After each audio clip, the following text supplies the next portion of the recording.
Piarsa KTT Presidensi G20 Kemargiang Ring Nusa Dua Badung sane mawasana pini becek majang para usaha mikro kecil dan menengah turmaning pertanian lokal Bali. Sila tunggalnya PT Aero Catering Service ACS sane ngawi gunayang produk pertanian lokal Bali antuk nagingin pebuat delegasi saha uleman KTT G20.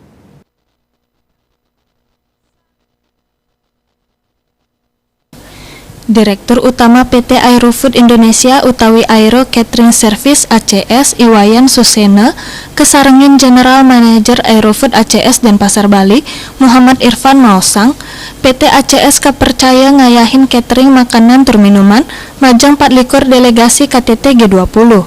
Catering service nenten wantah kabuatang majang kru pesawat nanging taler majang para delegasi tur uleman KTT G20. ACS keuningin nyagayang 6 tali porsi ajengan sane rauh saking 110 kutus soroh menu untuk ngayahin delegasi pemilat miwah kepala negara. Mejanten PT Aero Catering Service ACS merasa bangga pisan santukan kaicen amonganin ucap. Ring sejeroning nagingin pabuat bahan baku catering tios rauh saking dure Bali taler rauh saking dure negara. PT Aerofood Indonesia taler ngawigunayang produk pertanian lokal Bali ngawit saking daging, wohan, miwah janganan.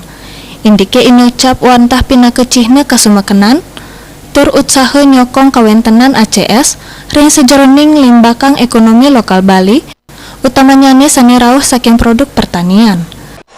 Kami membuka peluang untuk kerjasama dengan para UMKM yang ada di Bali untuk mensupport pelayanan daripada ACS khususnya untuk penerbangan. Perlu diketahui bahwa ACS ini tidak hanya melayani untuk penerbangan saja tetapi juga untuk non-penerbangan khususnya seperti rumah sakit, pabrik-pabrik, oil mining, Artaya Bali TV.